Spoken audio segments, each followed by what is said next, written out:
I think that the ladies of last year who had the best sex in the evening may not be here in the morning. And the other ones who are here in the morning may not be morning sex people. And anyway, hello everybody.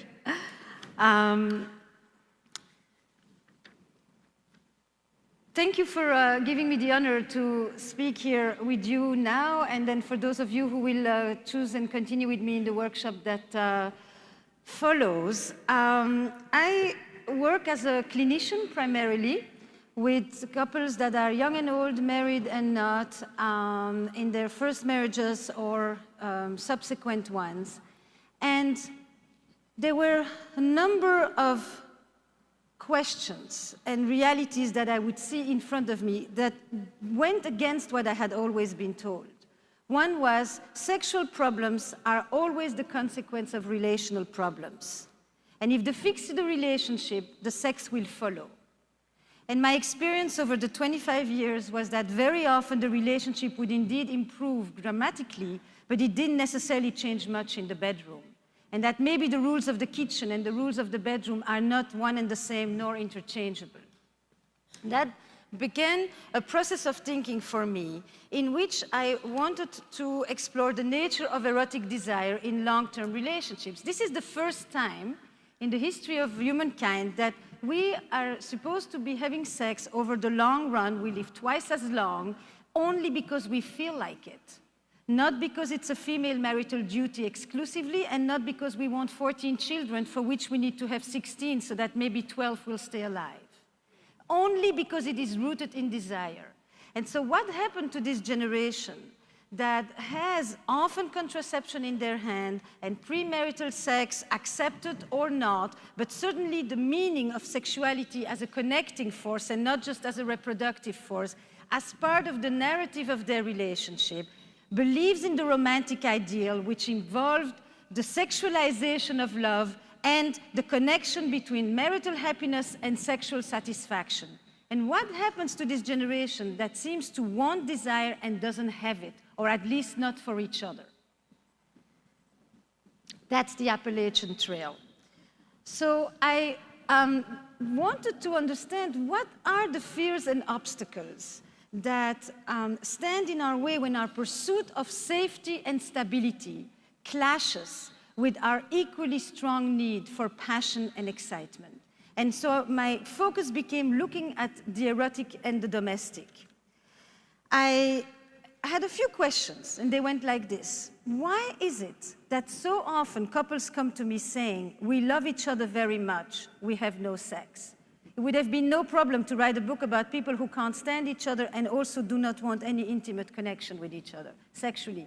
But the idea that sex may fade in couples who continue to love each other as much as ever brought me to question, then what is the dynamic between love and desire? The second one was, can we want what we already have? No, Bernard Shaw has this beautiful line that there are only two tragedies in life. One is not to get what you want, but the other is to get it.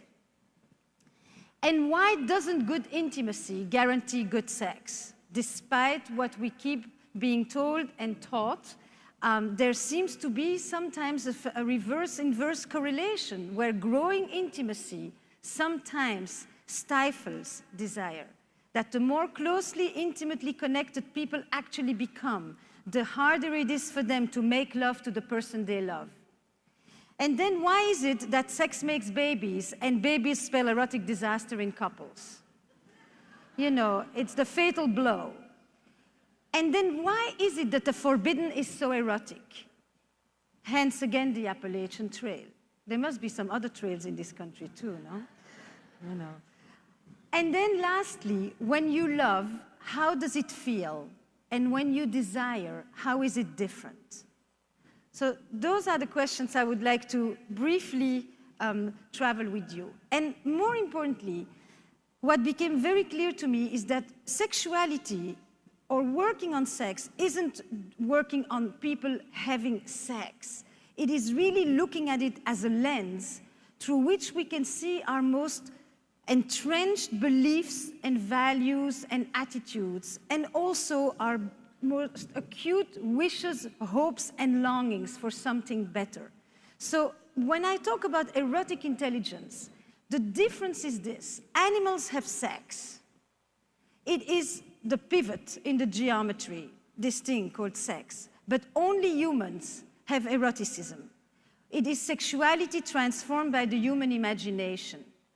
It is us who are able to make love in our head for 4 hours, have a wonderful time, and touch nobody. Because the central agent of the erotic act is our imagination. And sometimes the breakdown of desire is also a breakdown of the imagination. Not of positions, not of techniques, but of one's ability to bring meaning and aliveness in oneself and in one's life. So when I think about eroticism, I think of it way beyond the narrow sexual meaning that modernity has attributed to it. It is the mystical sense of the word, aliveness, vibrancy, vitality, energy. It is the erotic as an antidote to death. And the way that I began to think of that actually came through my work in the area of trauma, because I do pain and pleasure, and they often, of course, intimately connect. And what I noticed was this. I grew up in a community that was all trauma victims, concentration camp survivors, Holocaust survivors, who arrived to Belgium after World War II. And in that community, there were two groups, and you can apply this to any traumatized community. Those who didn't die, and those who came back to life. And the people who didn't die often lived very closely tethered to the ground, looking for some basic sense of security and safety, rarely able to trust again, and certainly not able to experience pleasure without a tremendous amount of guilt. The people who came back to life were the people who understood how to maintain a sense of aliveness and of vitality on the inside, how to have the erotic be an antidote to death. And when I would listen to the couples complain to me about the sexlessness or the listlessness, actually, of their sex lives, loving, open, caring relationships whose sexual lives are erotically dull or sometimes completely absent, they sometimes want more sex, but they always want better sex. And the better that they want is to reconnect with that sense of vitality, of renewal, of playfulness and connection that sex used to afford them. So that is what I work on when I work on sexuality, is people's ability to release themselves from the grip of their defenses and to be able to experience pleasure. And to experience pleasure and connection, one needs to have a basic sense of self-worth, which says, I am lovable, a basic sense of sexual self-esteem, which says, I am desirable, and then, therefore, an ability to communicate sexually and to be able to express one's wishes and likes and dislikes, and then to be able to have an engaged, intimate connection with the partner. Working on that healthy sense of entitlement. Why wouldn't I be able to want? Desire is the art of wanting. It's the owning of the wanting in the best sense, like any little child that you see that says, I want that one, not this one, that one. And you know that they have this unadulterated greed and knowledge that this is the candy that they want and not that candy. So I wanted to illustrate that point where a woman who gave it to me in very clear terms. And Adele starts like this. 80% of the time, I'm really happy with him. I really am. You know, he doesn't say certain things, he doesn't gush, but he's a really nice guy. I pick up the newspaper and I feel fortunate. We're healthy, we have enough money, our house has never caught on fire, we don't have to dodge the bullets on the way from home, from work to home. So what is it that I want? And I'm trying to figure this out. What is it I miss? You know, I look at my friend Mark. He's getting divorced for the second time because he says his wife doesn't inspire me. So I ask my husband, Alan, do I inspire you? And you know what he says? You inspire me to cook chicken every Sunday. He makes this fantastic coq au vin. And you know why? Because he wants to please me, because he knows I like it. So what it is I miss here? You know that fluttery feeling that you have the first year, that excitement, the butterflies in your stomach. I don't even know if I can get this anymore. And when I bring this up with Alan, he gets this face. Oh, and you want to talk about Brad and Jen again? you know, I know how this works. I've studied biology. I know how the synapses go and how overuse lessens the reaction. But I want to experience some of that excitement. Now, the realistic part of me knows that the excitement of the beginning was there because of the insecurity in not quite knowing if he was going to be calling and how he felt about me. When we were dating and the phone rang, the reason it was exciting is because I really didn't know it would be him. Now, when he travels, I tell him, don't call me. I don't want to be woken up. The more intelligent part of me says, I don't want insecurity, I'm married, I have a kid, I don't want to have to worry every time he leaves the house. Does he like me? Doesn't he like me? Is he going to cheat on me? Is he not going to cheat on me? I don't want to have to do the tests that the magazines make you do. But I want to recapture some of that excitement. And by the end of a long day at work, taking care of Emilia and cooking a meal and cleaning up and catching things out of my list, the sex is the furthest thing of my mind. I don't even want to talk to anyone. Sometimes he watches TV, and I go into the room, and I'm actually really happy. So what is it I'm trying to put in words here? Because I'm not just talking about sex. I want to be appreciated as a woman, not as a mother, not as a wife, not as a companion. And I want to appreciate him as a man. It could be a gaze, a touch, a word. I want to be looked at without all that baggage. And he says, you know, darling, it goes both ways. And he's right. It's not like I put up my negligee and go hubba hubba. I'm lazy in the make me feel special department too. You know, when we first met, I brought him a briefcase for his birthday, something that he saw in the store, and it had 2 tickets to Paris in it. You know this year what we did? I gave him a DVD, then we celebrated it with a couple of friends by eating the meatloaf that his mother had made. I have nothing against meatloaf, but that's what it's come to. So why have I become so complacent? And it is that sense of deadness that I think creeps into people internally and also in between the two of them, that then begins to erode the sense of erotic aliveness and vitality, where people can easily begin to look at each other like Management Inc. and a list of functions and tasks that they need to provide, and have stopped for a moment and looked at each other and says, how are you? What's up with you? What's going on? That gaze. Anyway, in that breathless riff of her, I think that Adele captures vividly the tension between the comforts of committed love and the muting effect that it has on our erotic vitality. Because this familiarity is indeed reassuring, and none of us would like to do away with it. But at the same time, we would like to recapture some quality of excitement. And here is the dilemma. There are 2 forces. We have a strong need on the one side for security, for stability, for reliability, for predictability, all these anchoring, grounding experiences in our life. But we have an equally strong fundamental human need for novelty, for change, for adventure, for excitement, and even for risk. And these 2 fundamental human needs often come from different sources and flow in different directions. The challenge of the modern couple is to reconcile. For the first time in history, we want to experience lust in the bedroom, in the place where we are married. We want to bring the erotic and the domestic in one place. We want to experience with the same person that which makes us feel safe and that which brings predictability, and that which brings excitement, which is actually rooted in the unpredictable, no less. That is the fundamental contradiction, in some way, of reconciling the erotic and the domestic, or what we would call reconciling love and desire, or our need for freedom and our need for security. And you don't solve that with Victoria's Secret, and you don't solve that with candles, and there has not yet been a Victor's Secret store invented. Any one of you wants a new initiative? You know, lingerie should belong on both sides, if at all. You know, so how do we go about, you know, negotiating these 2 needs? What does it mean to be able to experience that tension? And how do we navigate that tension? And the image I invite you to have is the image of the little child. If all goes well, the little child sits on your lap, comfortably nested, cozy and secure. And at some point, he or she will want to jump off and go and see what is out there in the world.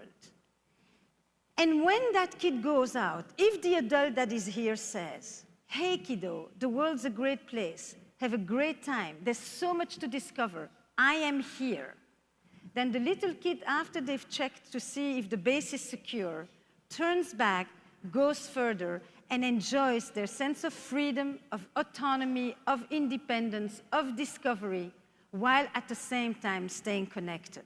And they are experiencing both desire and love, the wanting of the exploration and the security of the internal base. But if when that little kid turns around, there's an adult here that says, I'm lonely, I'm depressed, what's so great out there? Don't we have it so much better, you and I? Your father doesn't pay any attention to me. Your mother has already replaced me with the last 3 children. None of that needs to be said in words, but it conveys the message that is this: come back. I am not comfortable with your not being next to me. I need you to need me. Then the kid has a few options, but 3 of the main ones go like this. Either she comes right back, little Johnny comes right back and understands one thing: if I don't want to lose you, I will lose a part of me. And I will compromise my security or my freedom for your security. And I will learn to suppress that part of me. That person often will begin to experience love as something that is dear but also burdensome, mired at a level of responsibility and worry and caretaking that will make them later on nice, kind, loving partners, but people who are unable to make love to the person they love. Because in order to make love to the person you love, in order to be able to desire them while you care about them, you also need to be able to experience that sense of freedom and unself-consciousness. Otherwise, there is no sexual pleasure. The second kid doesn't want to come right back. They just go, but they have this zest, this energy, but they're constantly looking behind their shoulder. Are you there? You're not going to abandon me? You're not going to be angry with me when I come back? And those are often the people that in the beginning it was hot, no problem. Because in the beginning the distance was built in the structure of not yet knowing one another. And that is the story where the growing intimacy leads to the decreased sexual desire. When did it stop? When I moved in, when we got married, when we had a child. At every greater level of commitment and emotional involvement, they become more attached and less able to desire. The third kid often simply doesn't come back, and we know what happens there. So when I think about the dynamic between love and desire, there is one simple formula: fire needs air. And many times people don't give each other enough space to maintain that air. So when you love, you want to contract the distance. You want to minimize the threat. You want to not experience any tension. But desire needs a certain space. It needs otherness. It needs a distance in order to be able to have an élan, a movement toward. So in the last 2-3 years, I've had the good fortune to travel to about 20 countries, and I've asked one question. And if I could see you, I would ask it to you, but we have no time. So I'll give you some of the responses I get. When do you find yourself most drawn to your partner? Not just sexually, most drawn. And I have asked this from Latin America to Turkey, to the Middle East, to Europe, a broad variety of religions, of cultures, and of gender structures. There is only one answer that is gender specific, and that is when the women say, when I see him playing with the kids. Rarely do men find women playing with the kids sexy. All the others are gender neutral, but they go like this. After we've been apart, I feel myself most drawn to my partner when she makes me laugh, when he surprises me, when we're away on vacation, after a fight, when we wake up, when he looks at me, when I take off his clothes, when she's doing something that she's passionate about, when I'm riding on the back of his motorcycle, when he's doing something in his own element, when he's in the garden, when he's fixing things, when she's painting, when he whispers in my ears, when I see her doing a talk on stage, when he helps me out, when he's being seductive, when we're at a party and I see how other people are looking at her or looking at him or see how he or she engages with others, when I'm slightly jealous, when he makes me laugh, when we're dancing, it goes on and on. But systematically, the description is not one when we are looking at each other 5 centimeters from each other, gazing into each other's eyes melded into one. You can't see your partner after a few years when they're that close. Neither is it when he or she is that far that you no longer can distinguish them either. It's this. It's when I look at my partner doing something in his element, or doing something she's passionate about, or when she surprises me, or when I look at her at a party, it's this comfortable distance where I look at this person as a separate unit who is momentarily, once again, somewhat mysterious and somewhat unknown.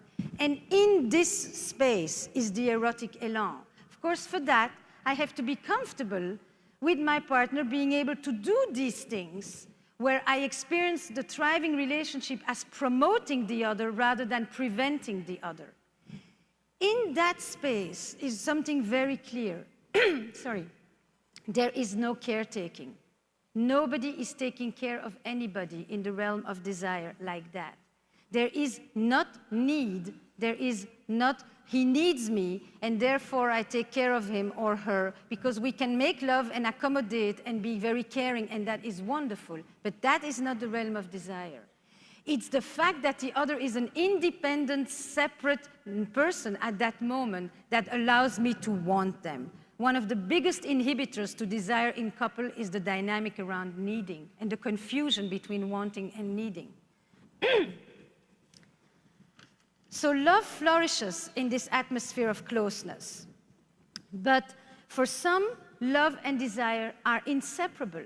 And the more connected and the more secure and the more held they feel, the more they're able to release themselves, to be able to express themselves physically, sexually, sensually, affectionately, and so forth. But for others, they often are more disconnected, and the degree of which has to do with how do you love that prevents you to make love to the person you love. And how that happens is in the formation of our erotic blueprints, i.e., tell me how you were loved, and I'll tell you how you make love. I'll come back to that in a moment. There were a few other things that I questioned when thinking about the nature of erotic desire. One is this idea that passion fades. And it should fade in order to be replaced by something that is more realistic, more mature, more concrete. But you know, there are plenty of philosophies in the world that think that actually what we know is stable isn't necessarily so stable, that there is no certainty in life. And that maybe the best we can do is aspire to a kind of certainty and to security. But the moment you deeply love, you always are confronted with the fear of loss. And anyone who's had a child knows that. And so maybe passion goes hand in hand with the amount of uncertainty that we can tolerate. And it's not bad uncertainty. It's the uncertainty that maintains you up there, curious, interested in what's going to happen next. If we don't have that movement, but we sit like that, we may be really comfortable and cozy, but we will not necessarily experience the edge. Sorry. Okay, the next question I had is, why does parenthood, the transition to parenthood, so often become the demise of the erotic in couples? And we can talk about busy and tired and stressed, and all of these things are real. I live them, but I don't think that the truth lies there. I think that there are a number of very unique blocks that get created that transcend the more superficial reasons. And I'll give you just 2 or 3. The first one is that when we go to have children, we actually are shoring up the stability. We do away with the 6 cans. We clean the fridge up. We decide to eat better. We stop smoking. We decide to have a car with airbags. We need to begin to create protection. And often in the process of doing that, we put aside the unproductive, the reckless, the excessive, the erotic which is completely unproductive. It has no other purpose than the cultivation of pleasure for its own sake. You can't measure the erotic. You can measure sex, but you can't measure the erotic. And in a way, when family life thrives on routine and predictability and consistency, it is actually what is the opposite of what the erotic thrives on.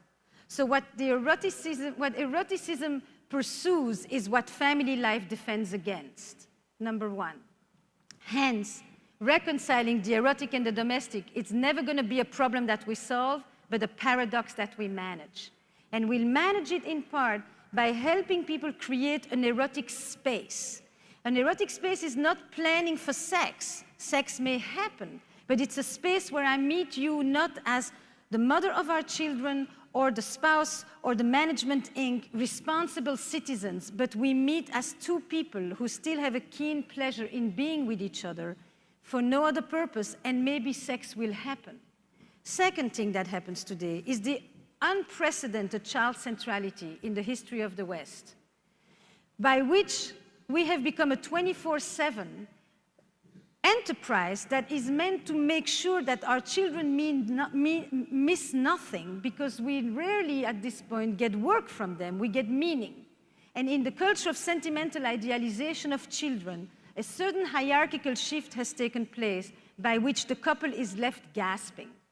And we meet more than ever generations of couples who have a hard time putting a key on their bedroom door or feeling entitled to go out as a couple of adults without continuously feeling that it deprives the child.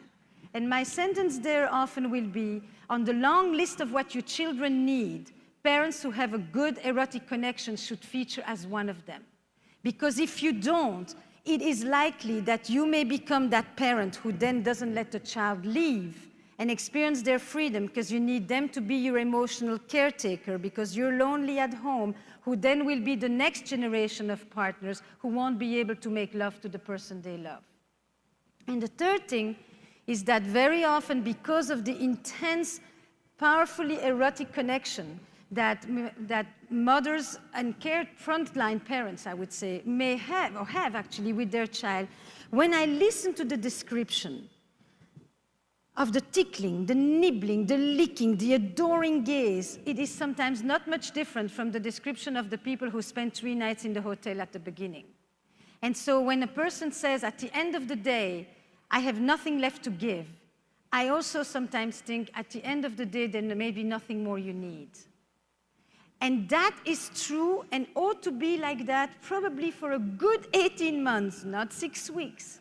But at some point, the erotic energy has got to come back to the couple. People say, sex with kids, you must be kidding. And I say, let's not talk sex, let's talk erotic energy. Playfulness, I see you playing with the children all the time. Novelty, you're looking for activities and new things to do all the time. They're walking around in the most beautiful clothes. You're walking around in your colored sweatpants, we forgot the original color. You get to go to the same restaurant every week. They get languorous hugs, and you try to survive on a diet of quick pecks. The erotic energy, mystery, playfulness, novelty, anticipation, excitement, they are alive and well, but it is eros redirected. And at some point, we work at getting the couples to bring that energy back. So I want to read to you a quote that I found, which I thought was so telling, and you will tell me who you think it is. If you look deep into her eyes, there's a certain vulnerability.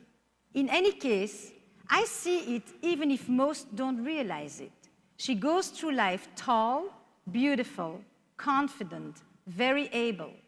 There's a part of her that is fragile, young, sometimes scared, and I think these are contradictions that attracted me to her. And she makes me very happy.